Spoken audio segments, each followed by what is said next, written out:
हरियाणा के फरीदाबाद एनआईटी विधानसभा क्षेत्र में जनसभा आयोजित की गई है और यहां पर उत्तर प्रदेश के मुख्यमंत्री योगी आदित्यनाथ ने शिरकत की। एनआईटी विधानसभा क्षेत्र में ये सभा है। बीजेपी प्रत्याशी के लिए मुख्यमंत्री योगी आदित्यनाथ प्रचार कर रहे हैं। हरियाणा दौरे पर हैं सीएम योगी आदित्यनाथ और ये सीधी तस्वीर आप देख रहे हैं फरीदाबाद से। एनआईटी विधानसभा क्षेत्र में बीजेपी प्रत्याशी के लिए प्रचार का एक कार्यक्रम रखा गया है। बीजेपी प्रत्याशी के पक्ष में यहां पर जनसभा को भी संबोधित करेंगे। इस विशाल जनसभा में पूरी तैयारियां की गई हैं, जहां पर उत्तर प्रदेश के मुख्यमंत्री योगी आदित्यनाथ को आप देख रहे हैं मौजूद हैं। यहां पर जनसभा को संबोधित करेंगे। हरियाणा के दौरे पर योगी आदित्यनाथ हैं और जनसभा को यहां पर जो रखा गया है उसको संबोधित करने जा रहे हैं।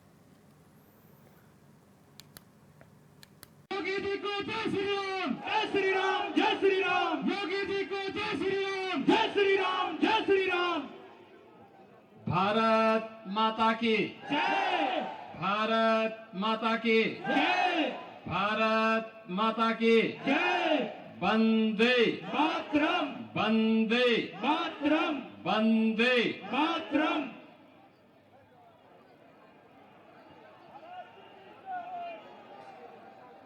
एनआईटी की आज के सभा में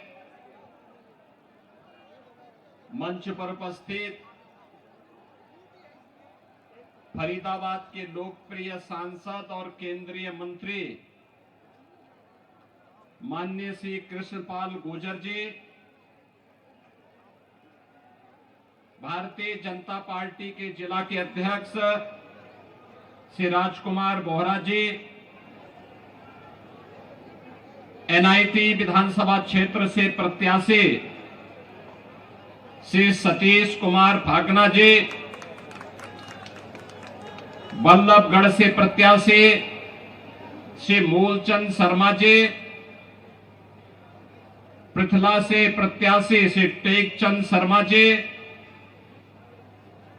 बड़कल से प्रत्याशी श्री धनेश अदलक्का जी, पूर्व विधायक नरेंद्र गुप्ता जी, अनिल नागर जी, भगवान सिंह जी, डॉक्टर आरएन सिंह जी और भारी संख्या में एनआईटी विधानसभा क्षेत्र में आयोजित इस सभा में उपस्थित सभी मेरे उपस्थित बहनों और भाइयों, पराशर और ऋषि और भगवान वेदव्यास की परंपरा से जुड़े हुए इस पावन धरा को कोटि कोटि नमन करते हुए मैं आप सबका हृदय से अभिनंदन करता हूं। बहनों और भाइयों, मैं उत्तर प्रदेश की धरती से यहां पर आया हूं, प्रभु श्री रामलला की पावन धरा से, और पूरा देश ही नहीं बल्कि पूरी दुनिया इस बात को जानती है कि अयोध्या में 5 सदी के बाद यानी 500 वर्षों के बाद रामलला फिर से अपनी पावन जन्मभूमि पर देव विग्रह के रूप में विराजमान हुए हैं। 22 जनवरी 2024 को प्रधानमंत्री मोदी जी ने अपने कर कमलों से 5 सदी का इंतजार समाप्त किया और अयोध्या में रामलला फिर से विराजमान हुए। ऐसा नहीं कि प्रयास पहले न किया गया हो। अयोध्या में रामलला का भव्य मंदिर बने, रामलला फिर से विराजमान हो, इसके लिए 76 बड़ी लड़ाई हिंदुओं ने लड़ी, लाखों हिंदू बलिदान हुआ। इन बलिदानियों में क्या संत रहे हो, क्या निहंग रहे हो, क्या बैरागी रहे हो, क्या सन्यासी रहे हो, क्या सदग्रस्त रहे हो, चाहे राजे रजवाड़े रहे हो, महिलाएं रहे हो, युवा रहे हो, हर तबके के लोगों ने अपने आप को प्रभु राम लला के चरणों में बलिदान करके उनकी जन्मभूमि की मुक्ति के इस अभियान में बढ़ चढ़ करके भाग लिया था। बहनों और भाइयों, होना यह चाहिए था कि देश जब गुलाम था, विदेशी आक्रांताओं ने जब हमारी आजादी को कैद करके रख दिया था, तब तो माना जा सकता था कि मुगलों का शासन था, अंग्रेजों का शासन था, हिंदुओं के साथ न्याय नहीं हो सकता। लेकिन 1947 में देश की आजादी के बाद अयोध्या में राम मंदिर का निर्माण तत्काल होना चाहिए था, विवाद भी नहीं था। कांग्रेस की सरकार चाहती तो निर्णय लेती, अयोध्या में रामलला का भव्य मंदिर का निर्माण करती, लेकिन विवाद नहीं था। लेकिन कांग्रेस ने विवाद खड़ा करवा करके बैरियर खड़ा करवाए गए, नहीं होने दिया, राम मंदिर के विवाद का समाधान नहीं होने दिया गया। और याद करिए, कांग्रेस जिस समस्या का समाधान 65 वर्षों में नहीं कर पाई, 2014 में मोदी जी प्रधानमंत्री बने, 2017 में उत्तर प्रदेश में मोदी जी के आशीर्वाद और उनके आह्वान पर भारतीय जनता पार्टी की सरकार बनी 17 में, और 19 में अयोध्या में राम मंदिर का विवाद सदैव के लिए समाप्त हो गया। मैं इसीलिए कहता हूं, कांग्रेस ये समस्या का नाम है। देश की जितनी भी समस्या हैं, ये सब कांग्रेस ने दी है। देश के विभाजन की त्रासदी हो, देश के बंटवारे की त्रासदी हो, देश को जाति के नाम पर, क्षेत्र के नाम पर, भाषा के नाम पर कमजोर करने की ये कुत्सित चेष्टा रही हो। चलिए आगे बढ़ेंगे। केंद्रीय जल शक्ति मंत्री CR पाटिल ने छत्तीसगढ़ के मुख्यमंत्री विष्णुदेव साय से मुलाकात की। केंद्रीय मंत्री ने मुख्यमंत्री विष्णुदेव साय से मुख्यमंत्री निवास रायपुर में सौजन्य मुलाकात की है। मुलाकात के दौरान दोनों के बीच पेयजल, स्वच्छता और इससे जुड़ी केंद्र प्रवर्तित योजनाओं पर चर्चा हुई है। इस मौके पर विधानसभा अध्यक्ष डॉक्टर रमन सिंह और उप मुख्यमंत्री अरुण साव भी मौजूद रहे।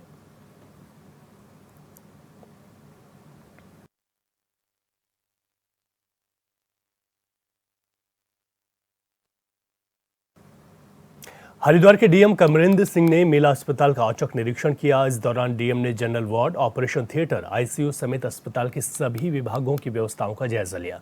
निरीक्षण के दौरान डीएम ने अस्पताल में भर्ती मरीजों से भी मुलाकात की और उनका हालचाल जाना। डीएम ने मरीजों से अस्पताल में मिल रही सुविधाओं के बारे में जानकारी ली, जिस पर मरीजों ने संतोष जताया। वहीं निरीक्षण के बाद जिलाधिकारी ने कहा कि मेला अस्पताल में मरीजों को दी जा रही सुविधाएं संतोषजनक हैं, लेकिन जो डॉक्टरों की कमी है उसे जल्द ही पूरा कर लिया जाएगा।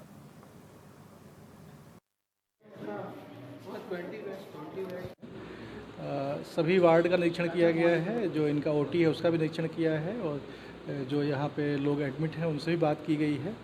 तो यहाँ की व्यवस्थाएं ठीक मिली हैं, साफ़ सफाई भी अच्छी मिली है, और स्पेशली हमने इनका जो जहाँ पे दवाएं रखी जाती हैं उसको देखा है। तो उसमें जो भी आवश्यक दवाएं हैं, जैसे कुत्ता काटने की दवा है या सांप काटने की दवा, वो सारी दवाएँ उपलब्ध हैं यहाँ पर, और कोई भी दवा एक्सपायरी की नहीं पाई गई है, और साफ़ सफाई की व्यवस्था भी ठीक है यहाँ पर। और आम पब्लिक से बात की गई तो वो लोग भी संतुष्ट पाए। वहीं पौड़ी पुलिस अवैध खनन करने वालों पर शिकंजा कस रही है। इसी क्रम में कोटद्वार पुलिस ने अवैध खनन करते हुए 3 ट्रैक्टर ट्रॉलियों को सीज किया है। पुलिस ने बिना नंबर प्लेट की 3 ट्रैक्टर ट्रॉली सीज की हैं और अवैध खनन की रिपोर्ट उप जिलाधिकारी को सौंप दी है।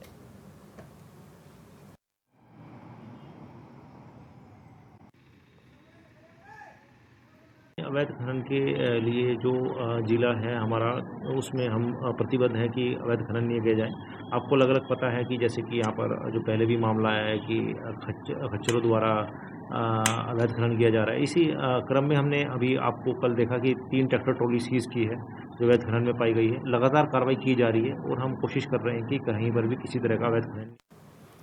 इंडियन ऑयल ने उपभोक्ताओं के लिए ई-केवाईसी अनिवार्य कर दी है, जिसके लिए समय अवधि 31 दिसंबर 2024 तक रखी गई है। भाबर इंडियन गैस सर्विस के मैनेजर कैलाश अधिकारी ने बताया कि घरेलू एलपीजी गैस इस्तेमाल करने वाले उपभोक्ताओं के लिए मुहिम चलाई जा रही है। डिलीवरी मैन घर जाकर ई-केवाईसी करवा रहे हैं। साथ ही उपभोक्ताओं की सुविधा के लिए सीएससी सेंटर भी हायर किया गया।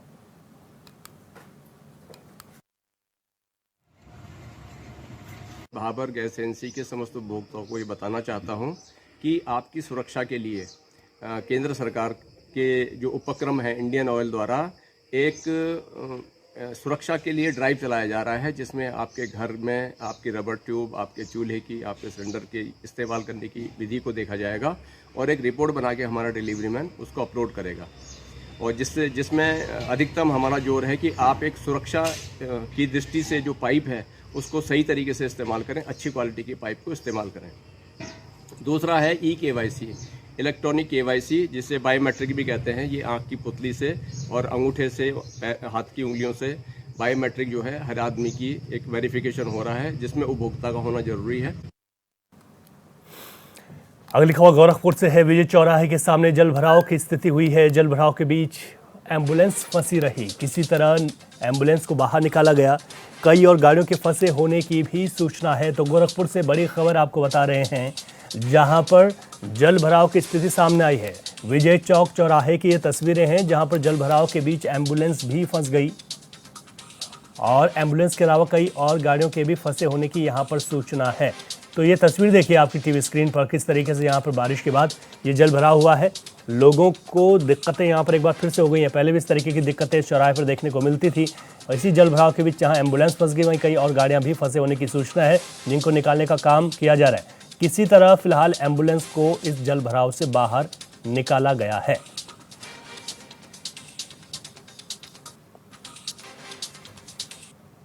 और यहाँ रुकेंगे एक छोटे से ब्रेक के लिए। ब्रेक के बाद आपका स्वागत है चैनल पर देश देख रहे हैं आप। खबरों में आगे बढ़ते हैं। विकासनगर नगर पालिका टाउन हॉल में स्वच्छता ही सेवा अभियान के तहत सफाई मित्र सुरक्षा शिविर का आयोजन किया गया। यह कार्यक्रम नगर पालिका विकासनगर की तरफ से आयोजित किया गया है।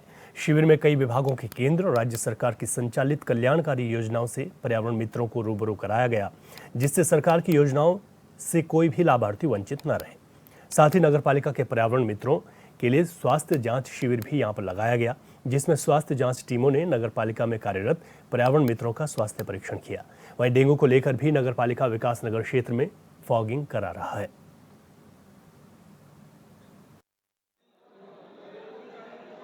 आज सफाई मित्र सुरक्षा शिविर कार्यक्रम का आयोजन यहाँ पर नगर पालिका के तत्वाधान में किया गया है। इसमें विभिन्न विभागों द्वारा यहाँ पर जन कल्याणकारी जो योजनाएं हैं उससे हमारे पर्यावरण मित्रों को रूबरू कराया गया है, और कोई अगर हमारा लाभार्थी उससे वंचित रह गया है तो ये हमारी कोशिश है कि उसे जो राज्य सरकार और भारत सरकार की योजनाएं हैं उनका पूर्ण लाभ मिल सके।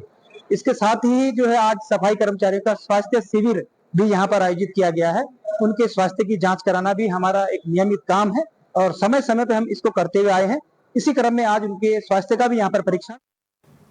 बरेली में ऑल इंडिया मुस्लिम जमात के राष्ट्रीय अध्यक्ष मौलाना शहाबुद्दीन रिजवी का बड़ा बयान सामने आया। जम्मू कश्मीर में होने वाले विधानसभा चुनाव के प्रचार प्रसार के लिए पहुंचे सीएम योगी के सिंध के बगैर हिंद मुकम्मल नहीं होने वाले भाषण पर रिजवी ने कहा कि सीएम योगी की बात बिल्कुल दुरुस्त है। उन्होंने कहा कि कश्मीर ही नहीं बल्कि पाकिस्तान, अफगानिस्तान और बांग्लादेश को भी हिंदुस्तान में शामिल कर लेना चाहिए, जिससे हमारा अखंड भारत का सपना जल्द से जल्द पूरा हो जाए।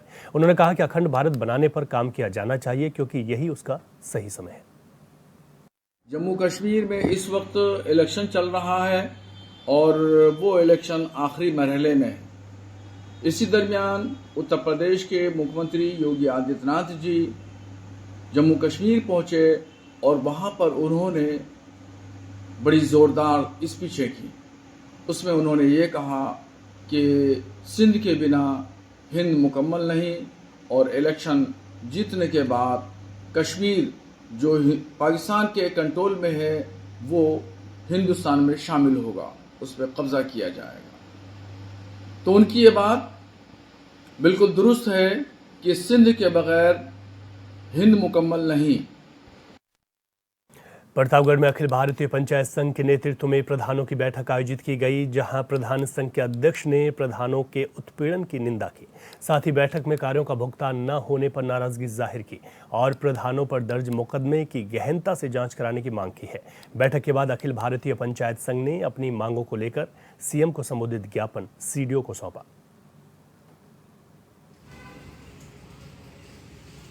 और पूर्व निर्धारित एजेंडा के अनुसार मुख्यमंत्री उत्तर प्रदेश शासन को मुख्य विकास अधिकारी महोदय के माध्यम से प्रधानों की होने वाली समस्याओं के संदर्भ में एक ज्ञापन दिया गया, जिसमें प्रधानों की बहुत सी मांगे थी, जिनके संदर्भ में कि कहाँ हमको क्या तकलीफ हो रही है। सबसे मुख्य मांग ये थी कि जैसे प्रधानों का मनरेगा योजना के अंतर्गत मटेरियल का जो भुगतान है वह पिछले 2 साल से अवरुद्ध हुआ है।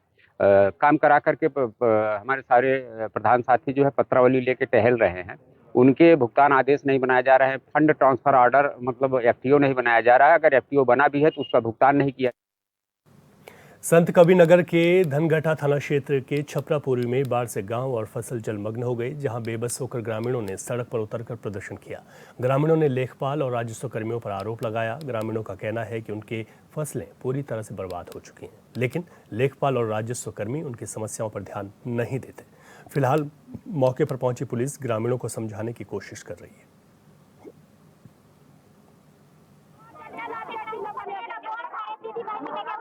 छपरापुरी गांव है, यहाँ के लेखपाल दादा विवेक रंजन जी, क्योंकि यहाँ के उनका ये काम है, जब से वो आए हैं ना यहाँ के लोगों को सूखा राहत देते हैं और ना उनका सम्मान निधि और वो अपने जो चाहते हैं उनका गिने चुने लोगों का काम करते हैं। आज के डेट में जनता इतनी परेशान, आप देख सकते हैं, इतने लोग आए हुए हैं अपने हक की लड़ाई के लिए कि हमारा जो सम्मानित 2000 आता जो हमारे हक का है वो ला नहीं पा रहे हैं। और जो यहाँ पे रोज पे आ रहे हैं तो पुलिस वाले ये कह रहे हैं कि वीडियो बन रहा है, PSC बुलवा रहे हैं, डराने धमकाने का काम कर रहे हैं। मामला ये है सारा खेती बह गया, घर में पानी हर गए। लेखपाल आईना 2-4 जन नाम लिख के लगे ना, पूरा गाँव के मारा कह दिए भाड़ में जा। लेखपाल के कोई बात पूछी नहीं है, बस फोन करके नंबर से कर ले लेना, फोन करके बोला के का तिगड़ा खराब मिल रहा है और पूरे गाँव के आदमी मर जा, 2-4 आदमी कर गाँव में जिंदा। कन्नौज जिले में भारी बारिश की वजह से लोगों को काफ़ी परेशानी का सामना करना पड़ रहा है। गुरसहायगंज में स्थित सामुदायिक स्वास्थ्य केंद्र में बारिश का पानी जमा होने से टापू बन गया, जिसकी वजह से मरीजों को पानी और कीचड़ से होते हुए CHC जाना पड़ रहा है। वहीं जल भराव की स्थिति को देखते हुए सपा ने सरकार पर अनदेखी का आरोप लगाया। सपा के नगर अध्यक्ष मुकीम खान का कहना है कि हमारी सरकार में स्वास्थ्य सुविधाएं बेहतर थी, अब अस्पताल की बदहाली को लेकर आला अधिकारियों से मुलाकात की जाएगी।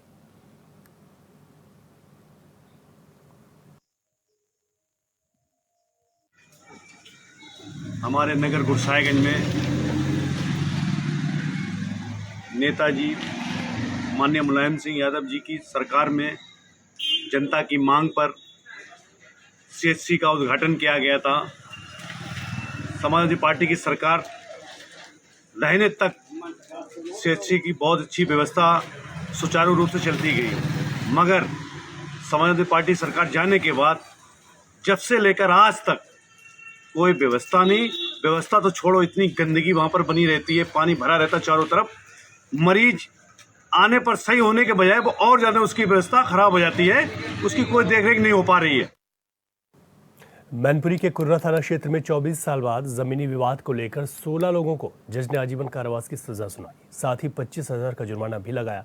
बता दें कि 4 फरवरी सन 2001 को जमीनी विवाद के चलते 2 पक्षों के लोगों ने एक दूसरे पर फायरिंग की थी, जिसमें गोली लगने से 2 लोगों की मौत हो गई थी और 3 लोग गंभीर रूप से घायल हुए थे। वहीं दोनों पक्षों के दर्ज कराए गए मुकदमे पर सुनवाई हुई और आरोपियों को सजा।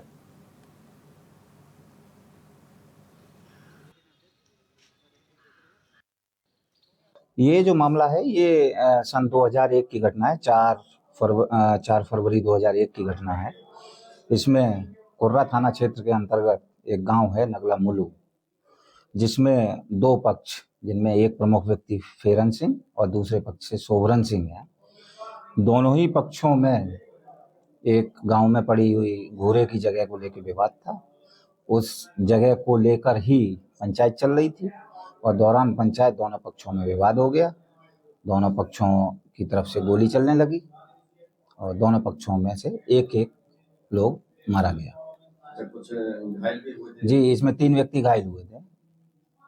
कुछ बता रहे कि पुलिस की चार्जशीट में विवेचना के दौरान कुछ लोगों ने नाम निकाले गए, जी, लेकिन न्यायालय ने तलब किया। फेरन सिंह वाले पक्ष में दौरान विवेचना आईओ द्वारा 4 लोगों को निकाल दिया गया था और जब माननीय न्यायालय में ट्रायल चला तो उनके खिलाफ गवाही आई और माननीय न्यायालय द्वारा उनको 319 सीआरपीसी के तहत तलब किया गया। इसमें फेरन सिंह वाले पक्ष से एक अभियुक्त रामवीर जो करीब 16 साल से गायब चल रहा है, उसको भी माननीय न्यायालय द्वारा धारा 302, 307 के तहत दंडित किया गया है और उसका स्थायी वारंट बना के पत्रावली पर रखा गया है। जिस दिन पकड़ा जाएगा जेल भेजा जाएगा। कन्नौज में दलित महिला को प्रेम जाल में फंसाने का मामला सामने आया। सिपाही पर महिला के परिजनों ने शादी का झांसा देकर 3 साल तक यौन शोषण करने का आरोप लगाया है। पीड़ित परिवार का आरोप है कि मुकदमा दर्ज होने के बाद सिपाही ने 2.5 महीने पहले शादी की थी, वहीं कोर्ट में समझौता होते ही विदा करने से इनकार कर दिया।